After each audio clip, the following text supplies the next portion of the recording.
All right, so this is the Governance and Operations Committee meeting of Monday, March 14th, 2022. Welcome, everyone. Just please be advised that this meeting is being recorded over Zoom, and Zoom allows for other participants to attend from the community as well. The first item on our agenda is delegation. So I will turn the floor over to School District number 20. And this is discussing the Glenmary Elementary School construction project. And we have Heather Sim and Catherine Zaitzoff. So I will turn the floor over to you to give us an update. Thank you. We look forward to it. Hey, thank you very much for having us. My name's Heather Sim. I'm the Director of Operations for the school district. We have Catherine Zaitzoff here, who is the the chair of our Board of Education, and Catherine Shearer, our superintendent, is also here. So just to let you know the plan, I'm going to go through a few quick schematics of the new school, as well as a video, and then go through just some quick next steps. And then assuming that anyone has questions, we should have time for that. So I'm going to share my screen and we'll get started.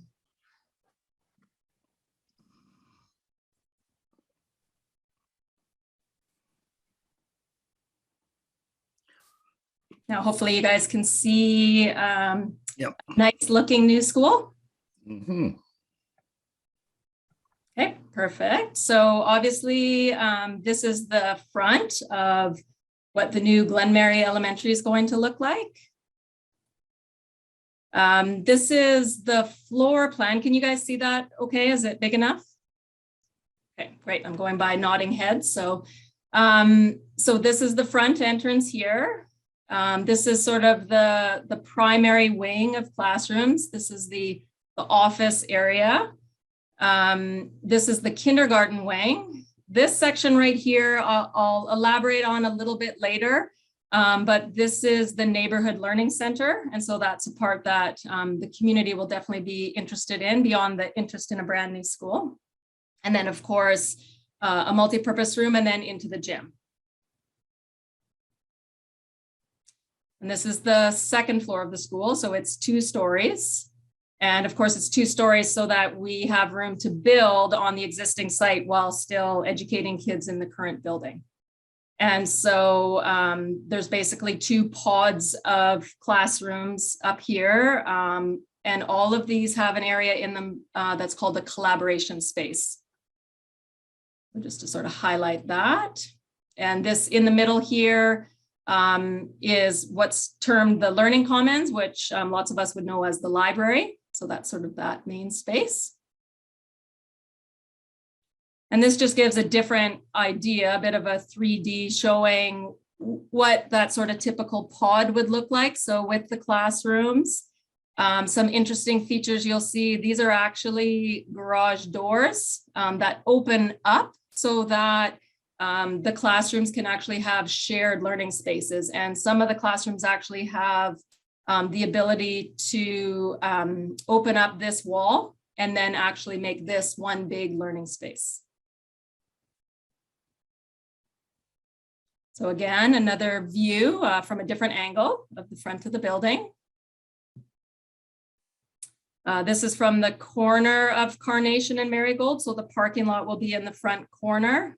This actually won't be a wood fence. It'll likely be black metal, but just gives you an idea of the perspective. And that's coming from the east side. This is the multi-purpose room. So that's at the bottom of the stairs and opens up into the gymnasium.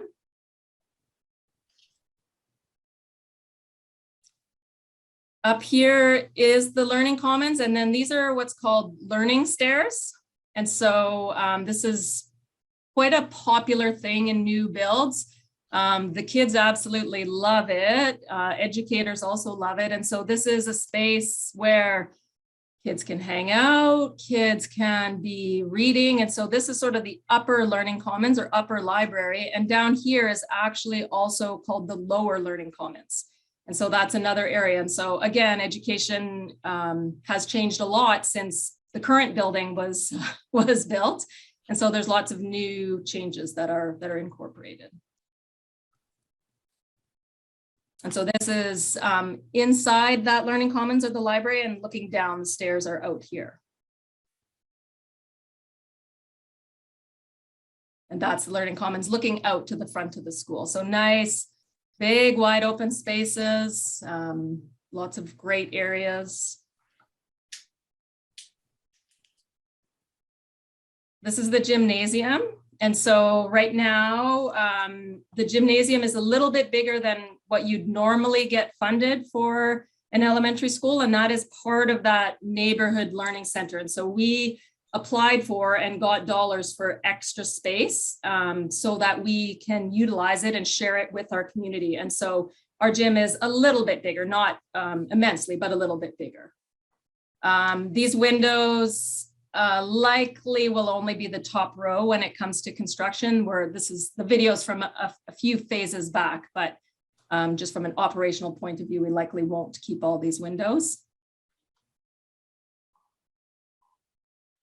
And then these are just a couple samples of what inside the classrooms are going to look like. And so the entire school was designed very collaboratively. So of course, involved all our education partners, our operations team. Of course, we had representation from our board, as well as knowledge keepers from our Indigenous community. And so the whole idea was to develop, of course, sort of state-of-the-art education, but to try to make it as flexible as possible, because education is changing so quickly. And so really focusing on trying not to put fixed furniture in the middle of classrooms or in the middle of hallways or even in the middle of the library. And so the millwork that's built in is really, you'll notice sort of around the outside, and then everything inside the buildings and inside the walls is very flexible.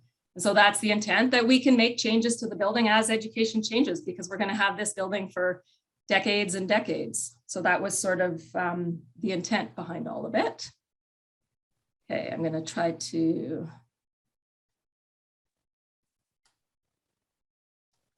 Okay, can you see a different screen now? Mm-hmm. Okay, perfect. And so if you recall on that schematic, that neighborhood learning center that I pointed out, so it's the NLC. So it's actually really close to the equivalent of 3 classroom spaces. And so the benefit of this space is that during the day, the school is going to be able to use it in lots of different ways. And so they could choose. So these walls, they look transparent, but it's just so that you can see. So these are retractable walls that divides that space into 3, but they can also be all completely opened up.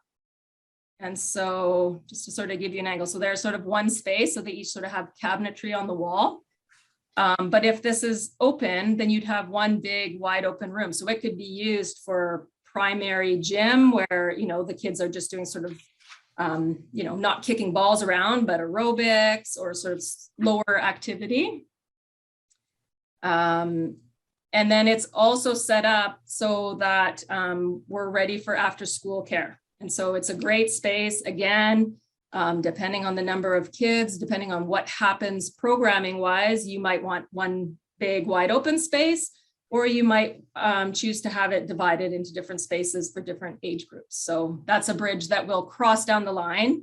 Once we're getting closer to the end of construction, we'll be going out and organizing that part of it. But we're not at that point yet, just of course in design.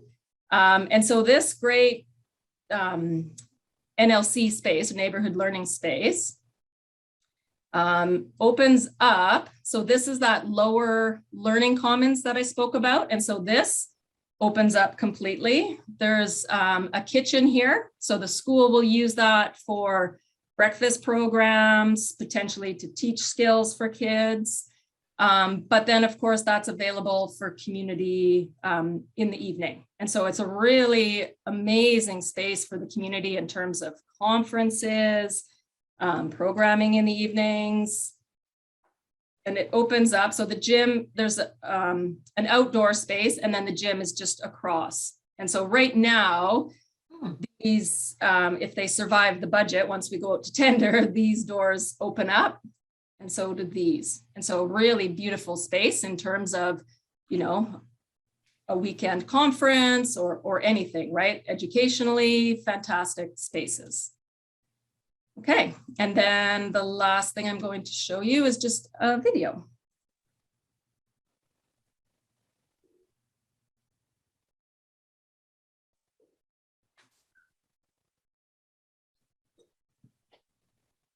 I think I'm going to show you a video.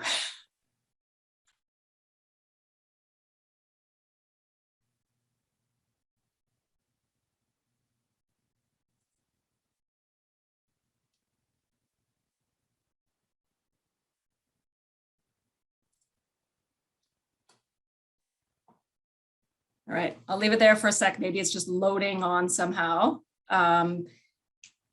While that's happening, just to sort of let you know next steps. So we're going out to tender in the next few weeks. So we're just getting our sort of last final items in. We have to get full approval from the ministry. And then once the tender's awarded, of course, we'll have a construction schedule at that point, which would be shared. We definitely want to set up some type, and so I'll maybe wait to hear back from the City of Trail in terms of setting up sort of regular communications out to the residents. Obviously, the entire city is not going to care what traffic flow is like, and maybe we can just have a sign up or something like that, but just wanted to let you know that we plan to basically communicate, because of course we have great communication lines with everyone who has children attending our school, but we don't have communication lines with the residents that aren't connected to the school. So we'll set that up. And then as well, we want to get a place set up on our website where the video will be posted. Maybe you guys are going to have to see it there, which is unfortunate. I'll try again. But yeah, and then an email set up for questions, as well as sort of frequently asked questions. I'm already starting to get emails from residents, just what corner of the field is the school going to be built on and things like that. And so if we can set up a place to at least direct them, that might help. I'm just going to try to stop sharing and then share again and see if that will help.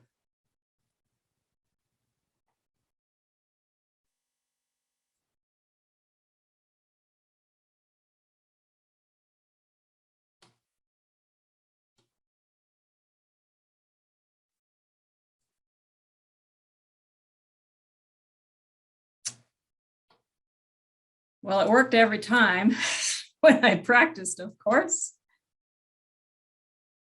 Well, that's unfortunate. What I'll do is I can email the link through to you guys and get it passed out to everyone so that you can see it. I'm not sure why it's not letting me do that. Okay, Heather, would we want to go for questions right now from the group? You fine with Yes. that? And Catherine Shear, I apologize for not seeing your square pop up there and introduce you. So sorry about that. Glad you could join us. So does anyone Thanks. Does anyone from council have questions? Councillor Kashoni, you have your hand up, followed by Councillor Doby. Thank you for that presentation. Is that multi-use space there? Is that going to be the community space? Is that going to be used for the daycare? And is the daycare going to be incorporated into the school as was originally planned? So when we received our funding from the ministry, that space is designated for after school care. So just to differentiate between daycare, which would be during school hours. So yes, after school care. And so whether that entire space is used for after school care will be determined, when we get to that point, but that is as far as after school hours, what that space is designated for. Yeah. Thank you. You're welcome. Councillor Doby, go ahead. Thank you, Mayor Payson. Heather, looking at the picture, it's, I think, pretty obvious that the school is going to be set way back as opposed to now. So I'm assuming that's to allow for the present school to continue operating until the new one's ready. That's okay. Correct. Yeah, the school is built in the back corner of the sort of southwest corner of the field so that everything can remain functioning while the new school is being built. Yeah. Okay. Thank you. You're welcome. Okay, is there any other questions from council members? No? Okay, great. I'm Well, very thank you sorry for the that. Yeah, sorry the video didn't work, but I will send it to Sandy to share out with everyone so that you guys get a chance to see it, because it gives a much better perspective. I sort of picked the schematics just to highlight a few things. So once you have that, if there are any other questions, please don't hesitate to reach out. We will, thank you. And that looks really beautiful. It's exciting, and we look forward to that coming to fruition and the groundbreaking. So I suppose we will just let you kind of push forward updates as you feel is necessary to us, and then it'll be passed on to council and staff. Thank you. Sounds great. Thanks so much. Okay, have a nice evening. Thank you very much. Take care. Thank you for your time. Okay, Montana, there you go. You're back with us. So this is the West Kootenai Eco Society transition to renewable energy. And Montana, you have the floor, so please go ahead. Thanks, Mayor Payson. Hi, councilors. I'm just going to share my screen here. And is that working? Okay, great. So my name is Montana Burgess. I'm the Executive Director of the West Kootenai Eco Society and the Neighbors United Project, and I'm joining you today from my home on the unceded lands of the Sinixt peoples. And I just first want to start by saying thank you so much for making some time to hear about the opportunity for Trail to join the local governments who are transitioning to 100% renewable energy across the Kootenays. So what is 100% renewable energy? Transitioning to 100% renewable energy no later than 2050 means taking steps today towards carbon neutrality at the community level, with any energy use coming from renewable sources, including electricity, heating, cooling, transportation, and waste management. So this is across the whole community, not just corporate.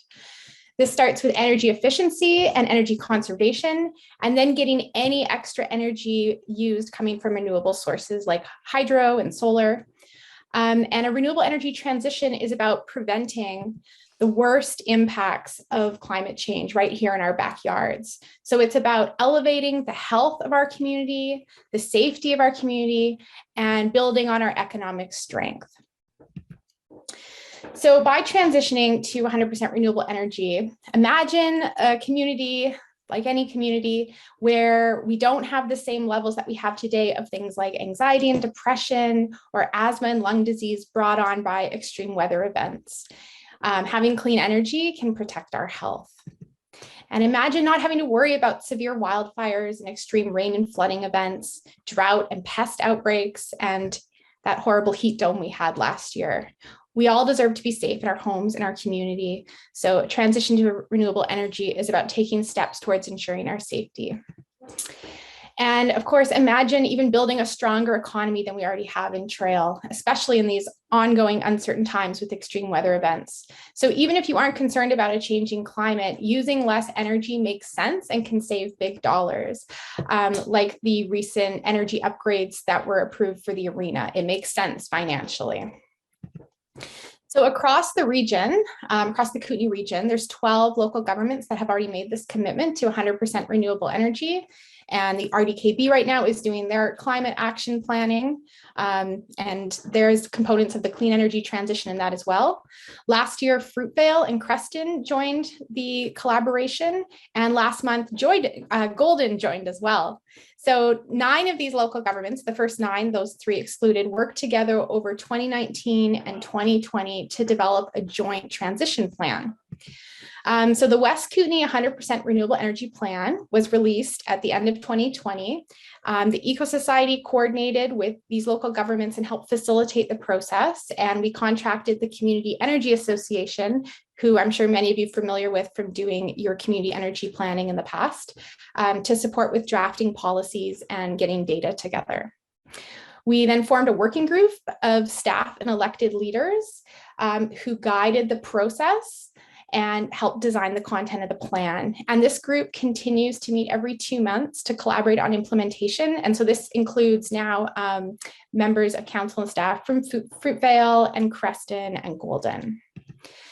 This plan is a community-focused plan, and it's meant to be a template model for other communities. There was a lot of effort and energy that went into building this for small towns, and we wanted to make sure it was useful beyond its time of just being used for those 9 local governments. So local governments have the power to reduce carbon pollution and energy in buildings, transportation, solid waste, and land use changes. And of course, this is what your council is already doing in so many ways. And this is a plan to keep doing that in the community in a focused way. So this plan does not account for sector and consumption-based carbon pollution, but there is progress being made on those levels at the provincial and federal levels. So I'm just going to show you a little bit of some of the data from the plan using Warfield as an example. So here is the challenge that we have.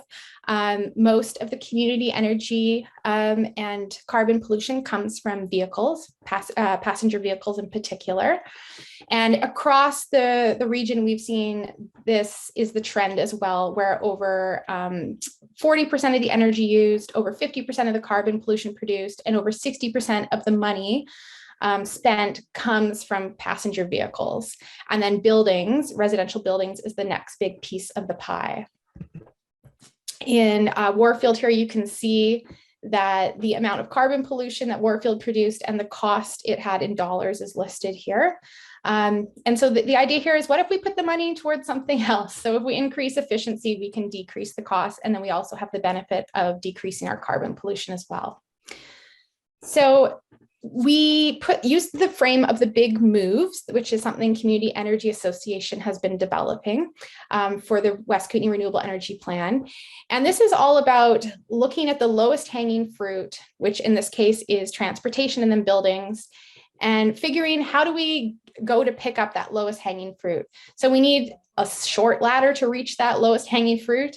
So we start with the easiest places in the plan, and then we go to the harder places where it's going to take more, and we have those longer ladders to reach that. I'm going to walk you through the big moves quickly here. So for transportation, the big thing we need to do is electrify vehicles. And so much of that has already been started in the region with things like electric vehicle charging stations being installed. And by electrifying passenger vehicles, we can have a big impact on carbon pollution. It's projected by 2050, we can save over 1 million tons of carbon by doing this. And then the other really big part is moving beyond the car. So getting people out of their personal vehicles and doing things like car sharing, riding the bus, walking, biking, scootering, all in a safe way. So having the infrastructure to make it safe and easy for folks to do that. And then the other big piece, well, smaller piece, is commercial vehicles. And this is a lot trickier. And there are electric vehicles coming in the commercial vehicle sector, but they're not totally there yet, but something to keep on our radar for opportunities. The next area that's the second most impactful is improving our existing buildings. So the BC Energy Step Code has already come into play in 2020. And so something municipalities can do is accelerate the process in adopting higher up on the step code more quickly. And there's lots of opportunities for improving energy efficiency in our existing buildings and making sure any new builds are also super efficient. I love the design for the school. I wish I had gone there, and I bet those plans have a lot of energy efficiency built in them already, because that's something that most builders are looking at nowadays. So by saving energy, it saves us money, and it makes it more comfortable for living in. So when we think about affordable housing developments, for example, we need to make sure they're energy efficient, so the folks living in them, if they're lower income, they actually can live affordably by paying their monthly utilities and not just for the build itself. And then, of course, something that's already happening as well is reducing waste by avoiding waste, composting, and capturing. And ways we can do this are by composting properly with infrastructure, education, and policy. And the Regional Composting Initiative is a great example of how, as a region, we're already moving towards doing things a little bit differently and managing our waste and reducing our waste. And then any extra energy being used after we get all super energy efficient and conserve our energy needs to come from renewable sources. So we already have a lot of dams in the region, which is considered a clean source of renewable energy. And we need to make sure that going forward, once we electrify everything, we can produce more electricity in a renewable way. So we first need to use less energy and create less carbon pollution, and then make sure we're generating any extra energy being used from renewable sources. So some of the other actions that are part of the renewable energy plan are making sure that we're working together as local governments across the region to advocate for the things we need from the provincial governments and the federal governments to make sure we can get our policies implemented and all the vision we have for our community actualized. And another thing to do is to do the work, keep doing the work in our corporate level. So for example, the Renewable Energy Working Group right now is working on how to collaborate around procurement and sustainable procurement. So we had a workshop in January on sustainable procurement. And so, for example, thinking about fleet vehicles in the future and buying electric ones, if we can do it together as a region, we can maybe get better costs, or we can potentially share things. But in a spread out region like ours with smaller communities, I think this regional approach is really important to thinking about how we can maximize our purchasing power. So you may know this, you may not, but the renewable energy transition is already happening in Trail. I know your OCP was in the process of getting updated, and then COVID happened. So I know the OCP is quite old at this point, but even still in that document, there's a whole bunch of language already that supports the transition to 100% renewable energy around reducing community greenhouse gas emissions, around doing really good land use planning, creating development in existing urban areas and preventing sprawl and further out areas, identifying additional pedestrian routes and facilities. So there's already lots of direction here in the plan to go in this direction even more intentionally. Of course, Teck is doing pretty cool things, and they've set the objective to be carbon neutral by 2050 across all their operations. And they have the smelting process, which relies on technology that's going to be a lot more challenging to adapt than cars and buildings. So if Teck can make the commitment, I think lots of us can, and when they're working in such a technologically dependent sector. And you have so many amazing pieces of transportation already happening in Trail. The pedestrian bridge is so wonderful. I've used it, enjoyed it. The West Kootenay Transit, it's pretty cool how such a big region is linked with public transit. That doesn't happen in a lot of rural areas. The electric vehicle charging stations, the conversations about connecting with the Green Link to have a regional trail. And then, of course, the active transportation plan that I'm super excited about. These are all really great steps and all part of the renewable energy transition. And then the soil remediation program, I think, is another great example of pieces of the energy transition already underway, even though maybe we don't think of them this way. It's about making sure our community is healthy and safe and giving people the option to grow food that they can eat in their backyard. There's, of course, curbside recycling already, which is great. Some communities don't have this, so this is another thing around reducing waste and trying to use it in different ways. And the great LED lights that you've done in parts of the community. So the lights on the bridge is a great example. And then the energy upgrades for the arena, another great example of energy efficiency in action. And then, of course, there's already this really cool economy around the circular economy and industrial and commercial recycling happening in Trail. So the battery recycling is super innovative. And I think as Ontario begins to produce even more EVs, there's going to be an even bigger need for the battery recycling program. So I think Trail's positioned to be a very innovative leader in this new clean energy economy. And then the other main advantage I see to signing on to something like this is the province and the federal government both are going in this direction as well. The federal government with the commitment to net zero emissions by 2050, and the provincial government with the Clean BC plan. And by being part of a clean energy transition and saying that this is something Trail intentionally wants to do, it's sending a strong signal to these levels of government to be able to access resources and be competitive in places that need these resources. The other piece is your community does already support the transition to 100% renewable energy. So over the past couple of years, our staff and our team of dozens of volunteers have taken the time to have long conversations with residents by knocking on doors, talking on the phone, being at community events. And we found that Trail residents really do want to see a renewable energy transition. We heard them say that the whole problem of climate change feels overwhelming, and some of them have a lack of trust in governments. But regardless, they do want to see a positive solution that they can be part of. And so through these conversations, our volunteers and staff have had over 950 Trail residents have added their names to support the 100% renewable energy transition right here in Trail. And so I have a suggested council motion if this is something that you're thinking about moving forward with. This is very similar language to what those other 12 local governments have already adopted. And you can read this in your own time. I won't read it out to you. But I'd suggest at the end giving a date for when you want to have your own transition plan done by.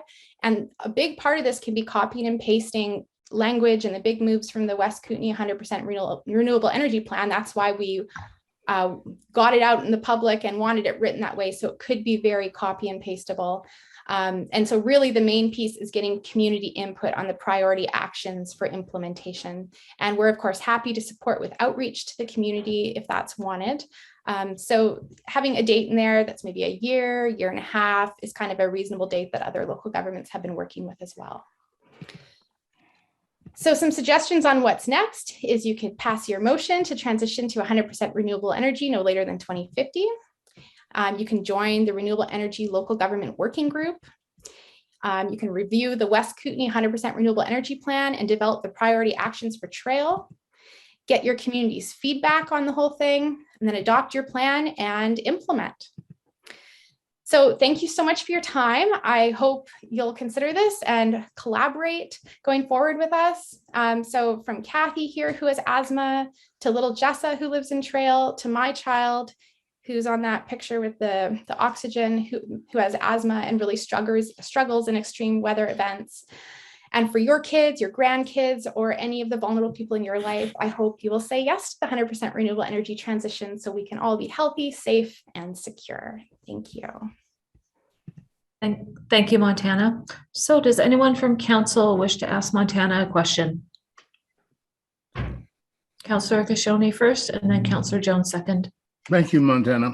I represent the regional district, and we've done considerable amounts already. So that the only problem with some of the suggestions is that we're looking at balancing cost with implementation.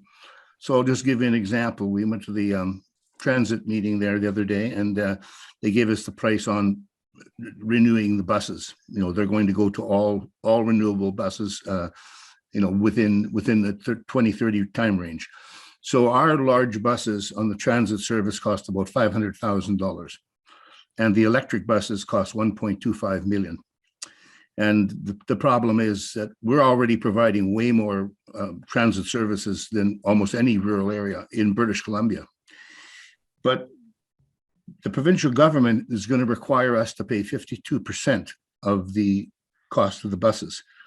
So we're sort of at a quandary there in terms of the transit committee, because we're saying to them, yeah, we understand that it would be great to electrify, but how is it possible that you can't provide more assistance, for example, to local communities? Because 52% of all of the buses in the trail system, there's 9 buses just in the trail system, and it would be, $9 or $10 million for that, but we have to pay 52% of it, yet they're making the decision.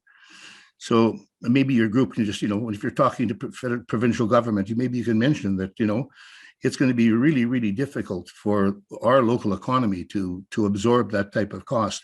On top of that, there's all this infrastructure that we need to put in, and we already know what we need to do. So maybe that way you can help us too, that yes, I don't think there's any problem doing it, but I guess what the real problem is the impact on the taxpayer, when we the only way we can raise money is by one set of taxes, where they have so many different ways to raise it. And we've expressed that already, but maybe a community group like you, when you're talking to your MLA, whatever happens to be, that's something maybe Montana, you can mark down and mention, because we do need help in the transit service at the regional district in order to implement what we really want to do. Thank you. May I respond? Absolutely. Thank you so much for sharing that. And yeah, I definitely share that concern as well. I think just having buses be something people use more, regardless if they're electric or not, is really important. So I actually see personally prioritizing buses as becoming electric as something later on in the transition. I want to see just more people using buses in general to get people out of their personal vehicles. And I think you're absolutely right.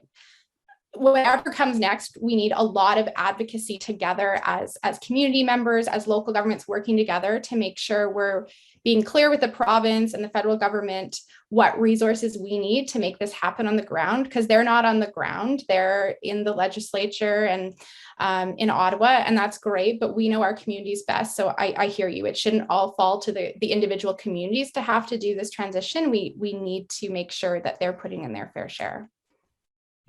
Okay, Thank do I you. have Councillor Jones, you're next. Oh, thank you, Mayor Payson. Thank you, Montana. That was a great presentation. I really appreciated all the information. And I just want to say, I didn't realize how much good work the city is doing already towards climate change. I think, that has to be recognized too. I'm all in favor of looking at our projects and how we do the work that we do with a climate change lens.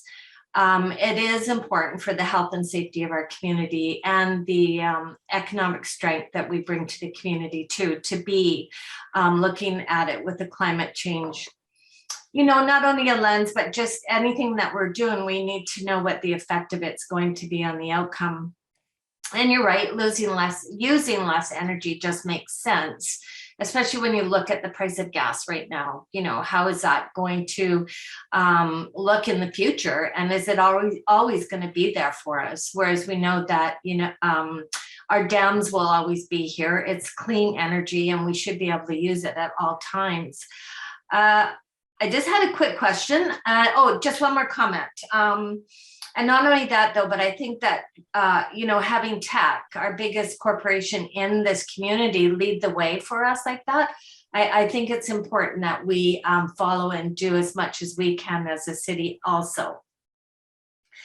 I have always lived with gas stoves in my house. So when I saw your comment there about the gas stoves, I was like, oh my goodness. And my grandchildren have always been around. So can you just tell me, is it the gas that it gives off that's going to affect them? Or is it after it burns that goes into the atmosphere and we breathe it in? I don't know.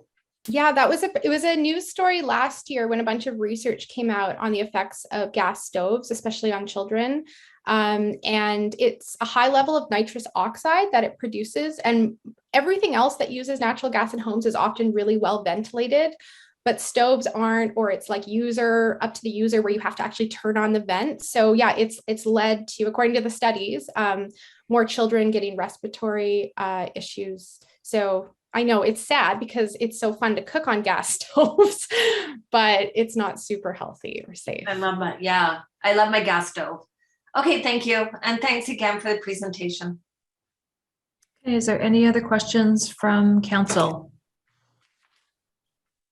Nope, seeing nothing. Okay, thanks, Montana. We appreciate that information and we'll take it forward. Thank you. Thanks for your time. Bye. Thank you. Councillor Santori, would you like to take over the chair? Sorry about that. Doctors don't always call it exactly the appointed time, so I ran a bit late. Okay, moving on to Parks and Rec, and the first item on the agenda is item 2.1, Trail Little League. They're requesting an exemption for the TRP program. So we'll throw that out at council. I believe the recommendation from staff is that we continue with the TRP and apply it to Trail Little League, with the primary reason is that it would put in question the integrity of the TRP program moving forward. So did you want to add anything to that, Robert? No, I have nothing to add. Okay, not hearing from staff then. Council want to comment on it? Go ahead, Robert. What is my understanding is the total cost, if we did do away with it, would be about $4,000 for the Little League. Is that what the report says, or did I read it wrong? No, I think that's right. $4,000. Well, I'm going to support actually giving them the exemption for the $4,000, considering what everybody's been through for the 2 years. And I would suggest that since the only two areas are Rossland and Area B, and I know Area B has a substantial amount of money in terms of gas tax, would have no difficulty at all in covering costs. And I think Rossland probably has enough money to cover their share. And my recommendation, my suggestion would be to allow the exemption and then write Rossland and Area B in terms of telling them that we're willing to do this, but we would like them to contribute in order to have all the kids play. So I will not be supporting this recommendation. Thank you. Robert, just a question though, just to clarify your position. Are you saying it's subject to Area B and Rossland contributing? What if they don't contribute? Are we still going to waive the TRP? Yes, because I think that once they understand that Trail is willing to make this kind of a concession to the children in the area, and I believe it's important given what they've gone through in the last 2 years, that I really believe that both Rossland and Area B will come forward with something. And if they don't, it won't look very good in terms of if they don't do it. I know if I were in Rossland or in Area B and a proposal went through like this, I would jump at the chance to make some contribution, considering that it's only $4,000. Thank you. Thanks. Mayor Payson? Ms. McIsaac, can you please clarify, because I do believe that Area B has a full reimbursement program for the residents. So regardless of the sport, they will pay full TRP reimbursement or increase in fees attached. So I think, Ms. McIsaac didn't get a chance to actually speak to this report, and I think maybe she should be provided that opportunity, because it's not Mr. Baker who's here speaking about it today. He's here for the next item. It's, it's that this is going to put into jeopardy our entire TRP recreation program that we have in the agreements that we have with our neighboring communities. And so from my perspective, it looks like the primarily affected organization, if Area B has full reimbursement, is Rossland. So again, Rossland does have the ability, and they have in the past provided grant programs for certain sectors of groups who wish to participate in sports, where they've provided a buffer for them, a financial buffer. So Ms. McIsaac, I'd just like your input on that. Yes, thank you, Your Worship. There have been reimbursement programs by both Rossland and Electoral Area B in past. I don't know their specifics that are presently offered at the Electoral Area B. However, we have in times past questioned whether or not those were actually valid and lawful expenditures. And thinking to the very basic premise as to why the Trail Resident Program was needed to be implemented, and the exemptions that have since been provided to the minor sports of hockey and soccer, we have to think of the equitable use that takes place in our neighboring communities. So for Rossland, they do have an arena available where minor hockey plays from. They do also have a soccer field. So earlier on in the implementation of the Trail Resident Program, it was thought appropriate to provide that exemption specific to those sports only, because that municipality was providing like facilities to Trail. The same principle would hold true for Fruitvale with respect to hockey, although we now have a recreation funding agreement in place there.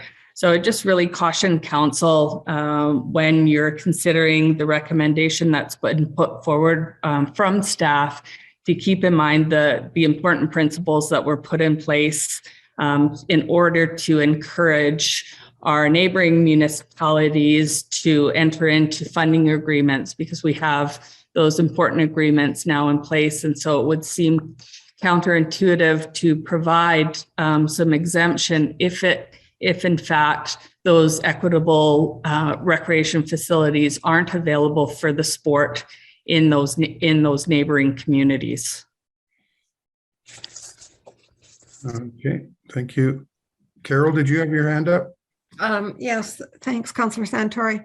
Would it be fair to respond to their association and suggest that they contact each one of the two areas that they've mentioned and quote them the $4,000 to see if they want to make that donation themselves, and instead of putting all the onus on us?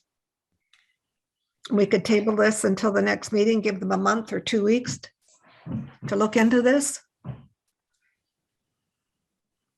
Guess that's possible. Lisa? Well, I believe that the minor sport, the Trail Little League, would have information on the roster, right? Because when children registered for the sport, they would know how many are from each area. So Trail Little League would be able then to go back to their municipalities and say, this is how many children, this is the cost, are you willing to pay? And like I was saying with Roslyn, whether it's Stingrays or adult hockey, whatever the sport is, they can go and make an application for funding, grant funding from their source municipalities. That just takes a bit of the onus off of us. Well, you could make that motion.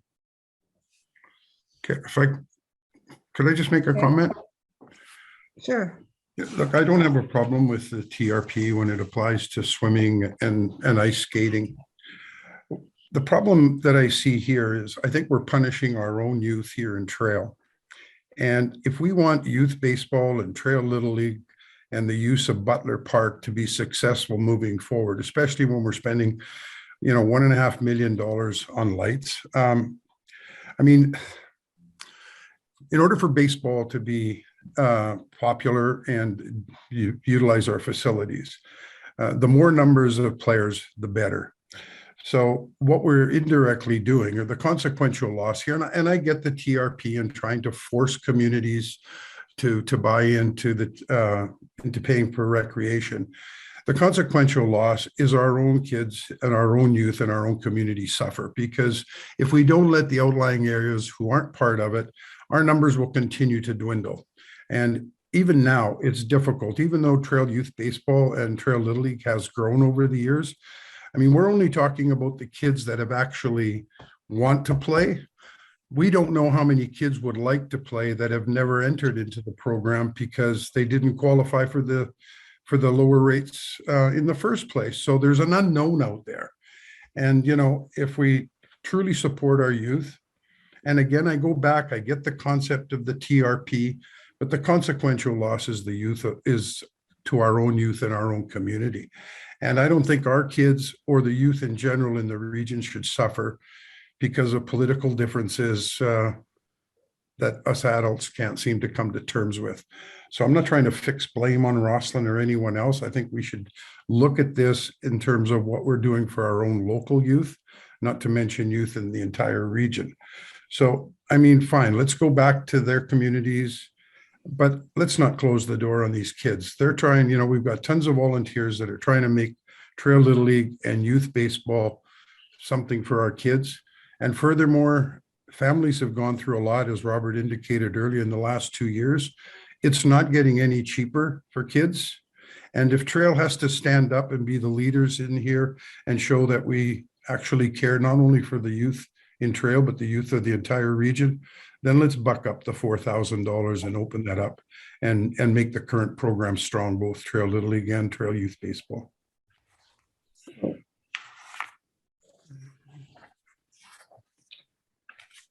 Go ahead, Eleanor.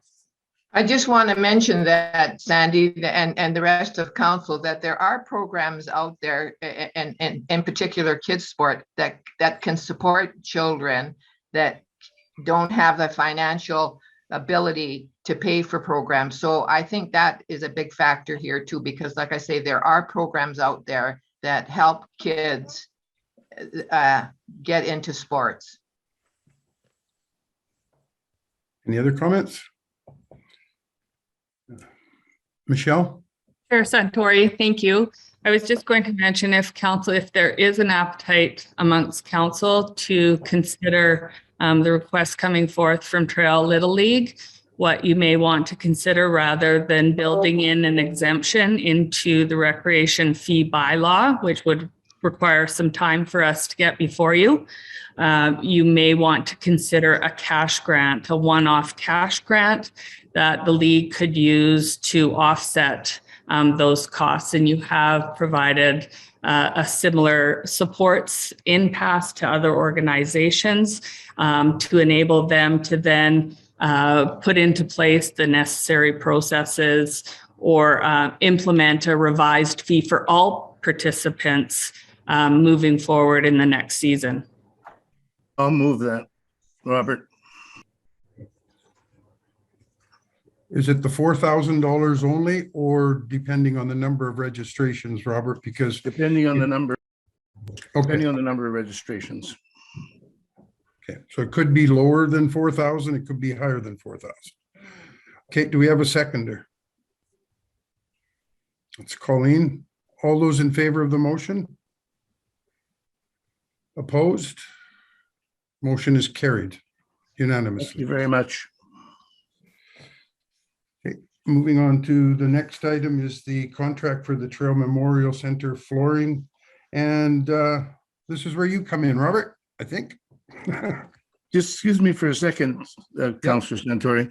When you go through this, Robert, can you maybe explain the difference in these thicknesses? I read the report twice now, and I still don't quite understand why a smaller thickness and the pricing.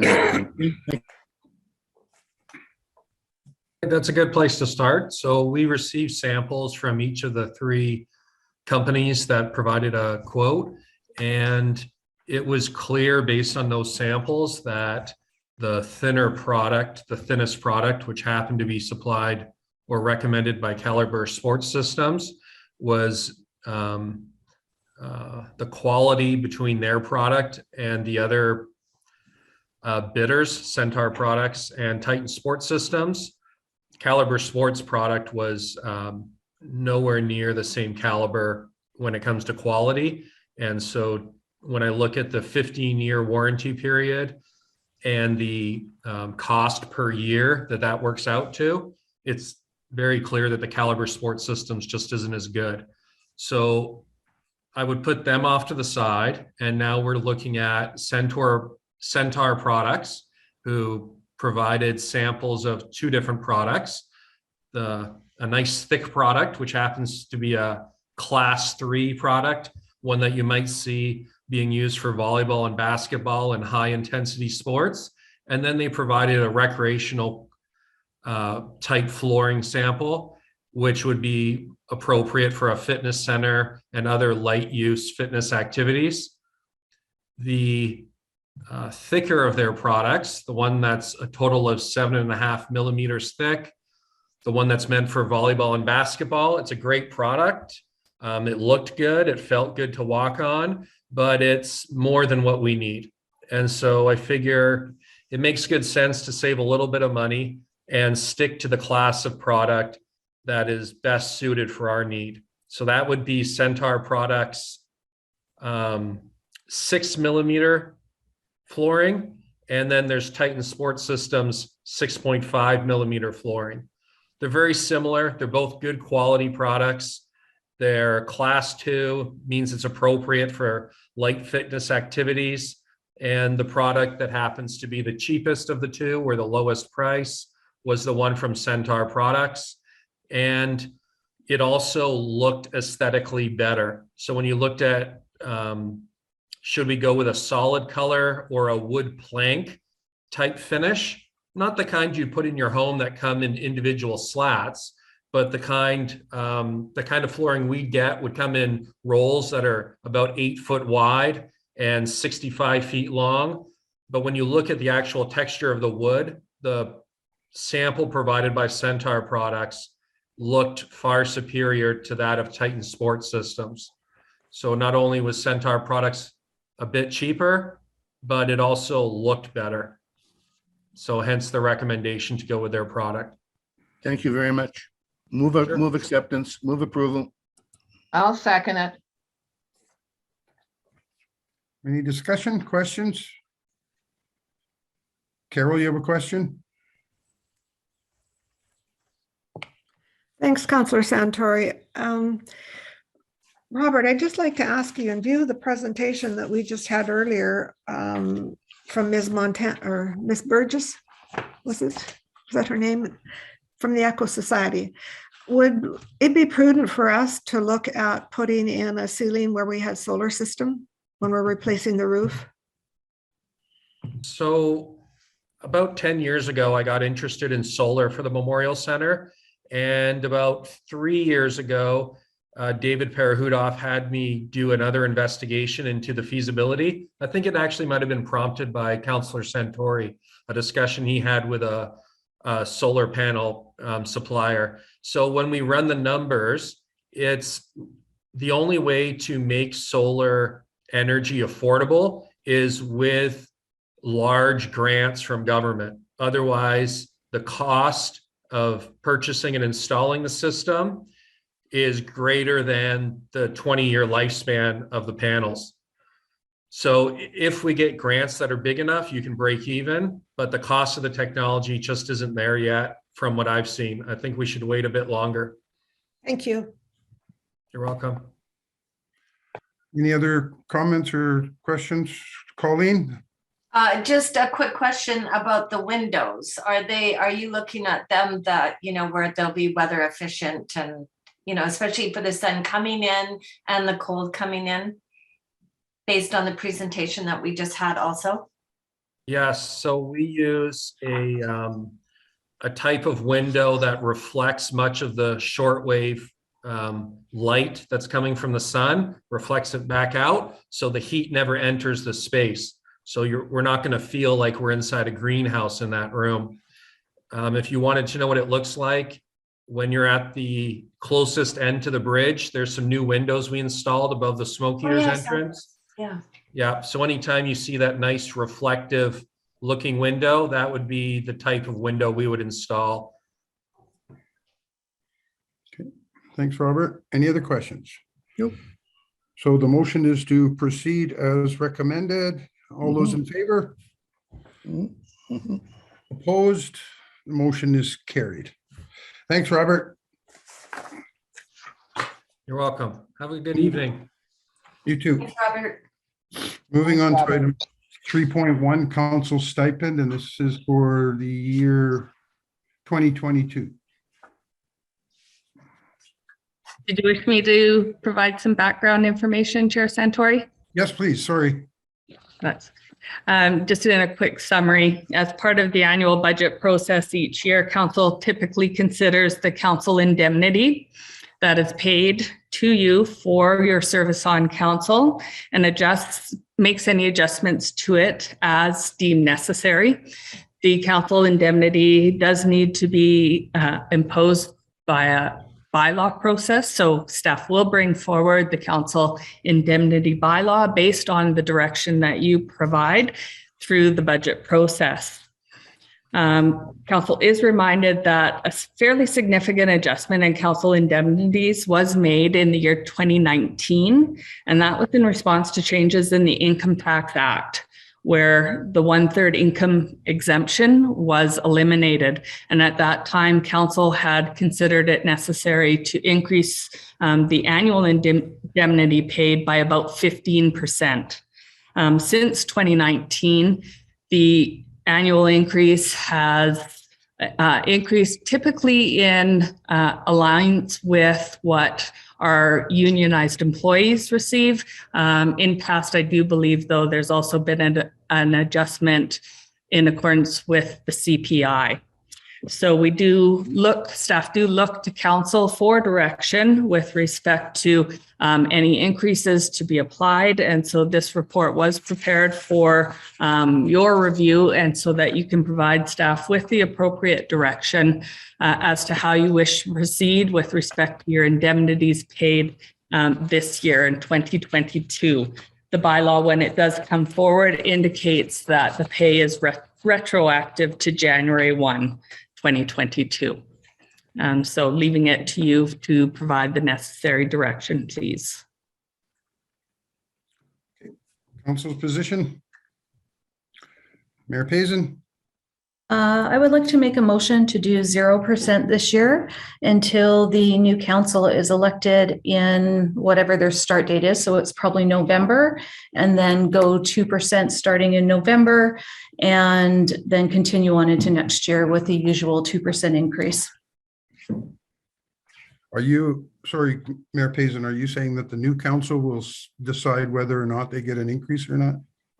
No, what I'm saying is this council takes a 0% right now up Okay. until the end of this term. Then in, I would say, I guess, I don't know the exact date, but the election's October 15th. So the new council is probably coming in sometime in November. So whatever the first pay period is of the new council, they would get a 2%. So they're not penalized for what's happening with council right now. And it will carry forward that whoever comes in as newly elected officials will again not be penalized, and they'll be carrying the 2% forward. Okay, do we have a seconder? Question or second, Paul?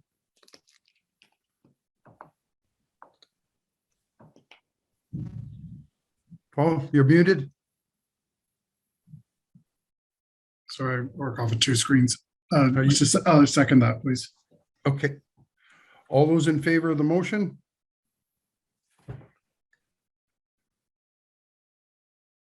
Okay. I think there's a hand up for comment though. Councillor Kashoni has his hand up. Oh, I'm sorry. I always ignore the yellow hand there. Go ahead, Robert.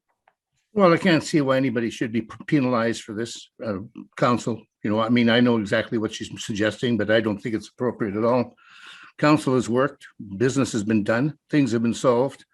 Everything has been done for council in terms of what's going on. Roslyn, for example, is taking an $8,600 increase this year alone. And they had an adjustment before too. A regional district doesn't go to a bylaw. They just automatically go to CPI. And, you know, administration is getting their 2%. You know, they're making 100,000, whatever it happens to be. Union guys are getting their 2%. They're making 75, 80,000. I mean, if you want to punish council for whatever you want to do it, that's fine. But I don't think it's appropriate at all. So I'm not going to support it. Thank you. Mayor Payson.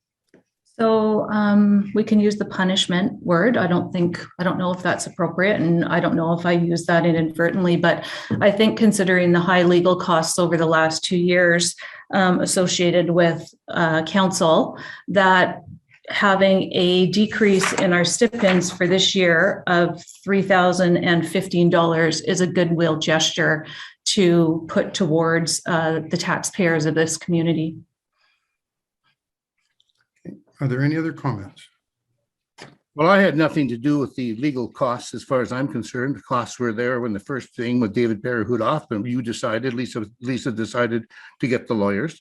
The second set of legal costs, at any time during the whole process, Lisa or Sandy could have said, well, yeah, I think I've breached the code, and said, well, we don't need to, we could do it unofficially. Looking at the policy, I believe at least either, unless I'm reading it wrong, both policies suggest that in fact, actually you can go and do it informally. It doesn't have to be done formally. I mean, even this last, well, can't say that, but those two particular instances, that was that. I noticed in 2020, for example, the legal costs in 2020 were $300,000 with $125,000 budgeted. That's a tremendous amount of money spent then, and I guess the most of it was spent on, well, I can't say what it was spent on, but I would think it was spent on negotiations and arbitrations or whatever it happens to be. So I don't know exactly what it was spent on, but I do know the numbers. So I know it's up to council. That's fine with me. So Councillor Santori, can I just say something? Yeah. So my intention of this was for council to take some collective ownership and put forward a goodwill gesture towards our community.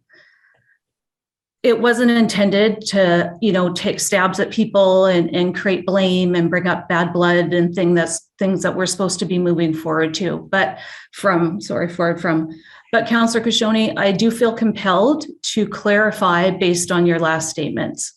So number one, with the David Parahudoff complaint, that was an employee lodging a complaint against an employer, and the employer was the City of Trail, and you were named in that complaint.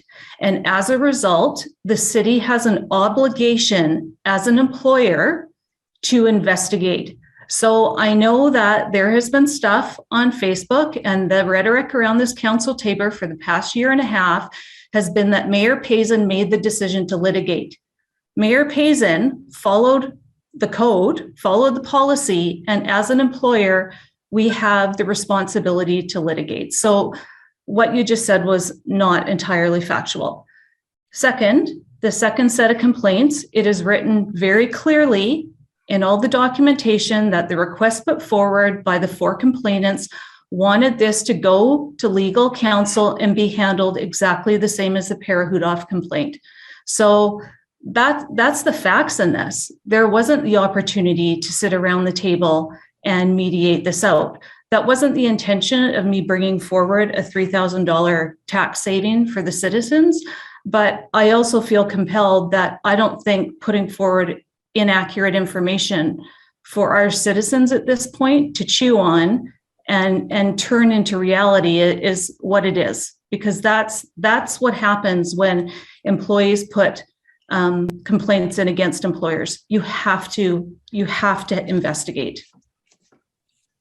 And ultimately with this, call the question and go for a vote, and it's a majority council decision, as it always is. No problem. Let's go to a vote. Okay. So the motion was to suspend any pay increase to the existing council, and that the pay increase would take effect on the first pay period of the new council that is elected in October. So is everybody clear with the motion?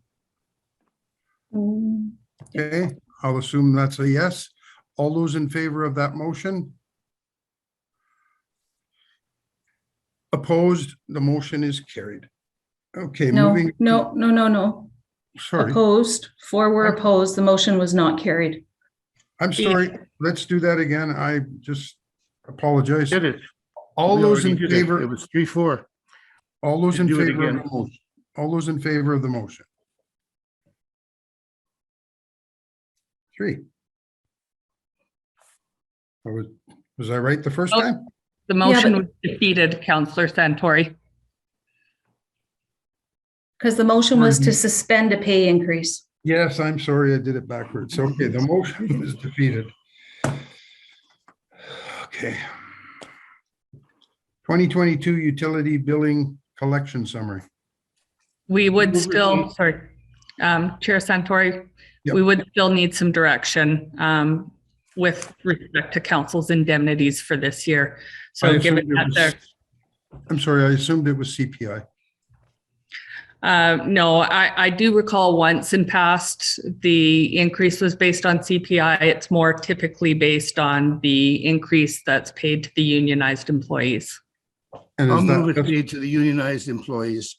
The CPI is 5.3 right now. okay. Do we have a seconder? I will. Okay, any discussion? All those in favor?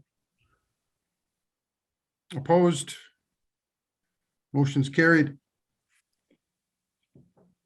Moving on to item 3.2, the utility billing collection summary, Move receipt.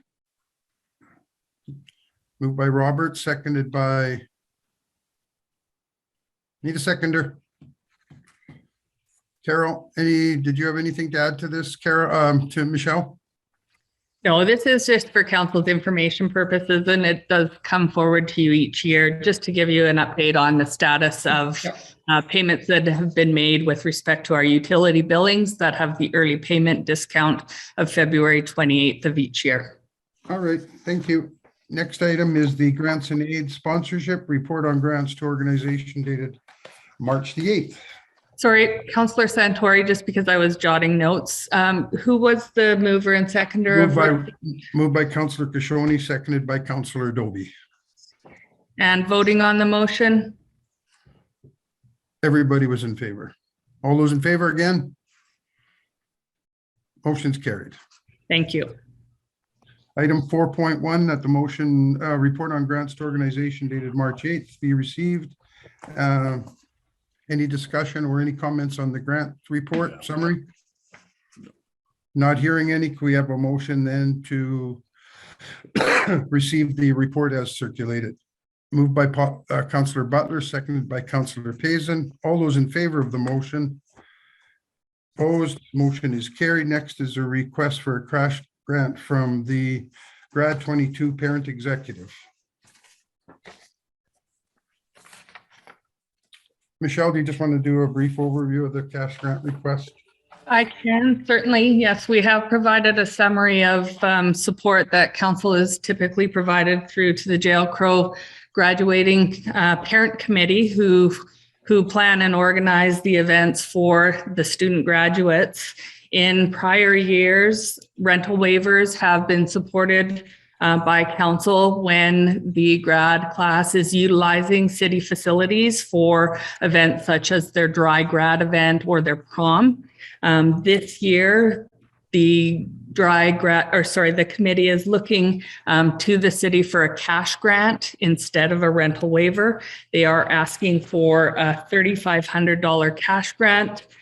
So this would be the first time that this group has approached the city with a cash request, given that in many of the years prior, that support has been through the rental waivers in the recreation facilities. So the request is before council for consideration, and staff don't usually put forward a recommendation for requests such as this. Carol? Well, I had my hand up first, Sandy. I've got my little hand up. I know I keep missing that yellow hand up in the top. That's okay. Right there. Don't worry about it. I was going to move approval, Okay. move approval on the $3,500, but in terms of the approval, there would be no forthcoming rental waivers of any kind. Give them the $3,500 and that's it. We're finished with it. Okay. Carol, you had some, well, I have a motion. Do I have a seconder? And then I'll let you say whatever you have to say, Carol. Seconded by Colleen. Go ahead, Carol.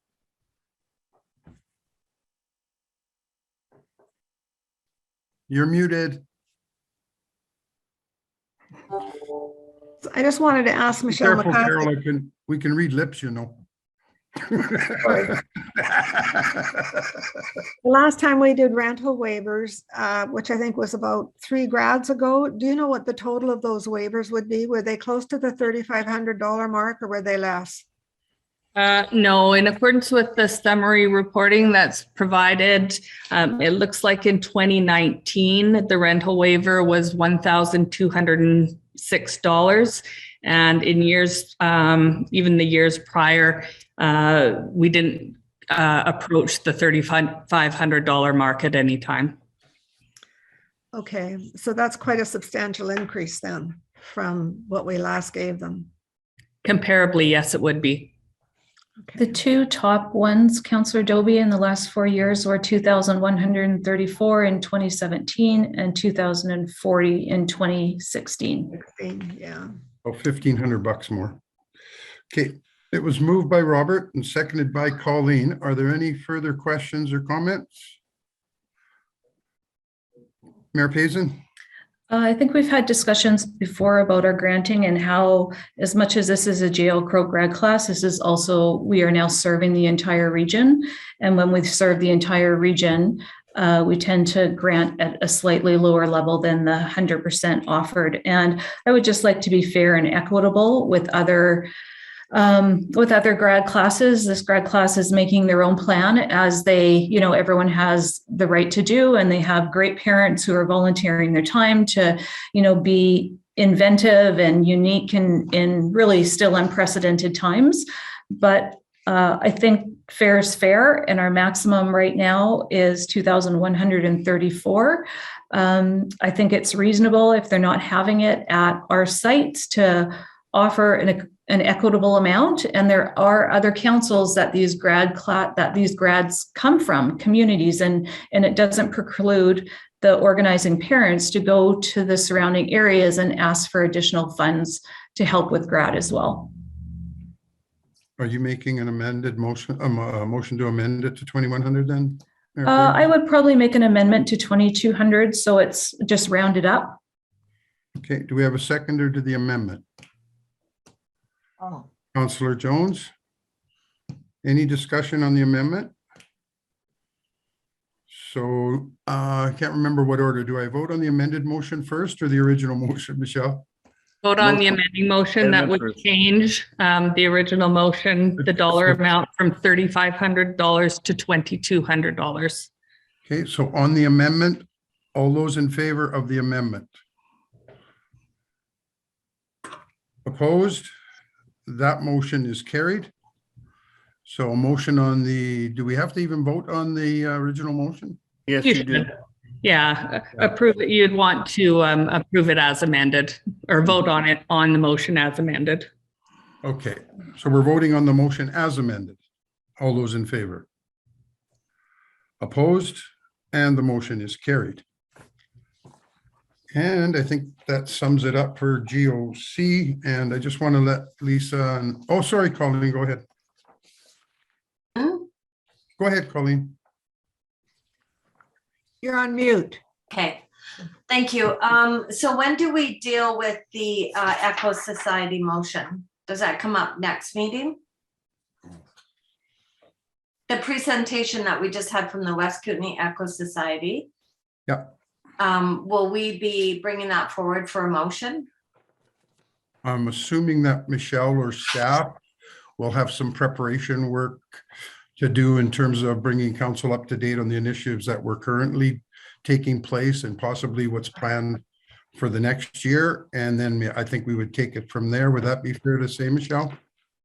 Certainly, if there's an interest of council for staff to do some work on it, we would want to give consideration to the staff resources available to support the initiative. It's obviously a very important venture, and the city wants to be as supportive of it as we can, but we would have to consider resources. So I would say if council does wish for staff reporting to be prepared, please just don't link it to a timeline. I expect we wouldn't have reporting for you at the next meeting or two, but we could certainly provide back some feedback to you to consider. Okay, thank you. I know we're not going into a regular meeting today, so I was just wondering when it would come up. Thank you, Michelle. Michelle, did you want us to make a motion then? If there, Is yeah, that- if as a council you have interest and you want your staff to look at it, I would suggest it'd be in order. Okay, so can I make that motion then? That we get staff to look into the West Kootenai Eco Society transition to renewable energy and get back to council as, Staff resource, Yeah. a staff resources permit. Okay. yeah, okay, thank you. Do Second, we have a- Robert. Robert, any other discussion? Lisa, you had something you wanted to say? No, I was just going to ask if we needed a motion to formalize that request. Okay, so all those in favor of the motion? Opposed? The motion is carried.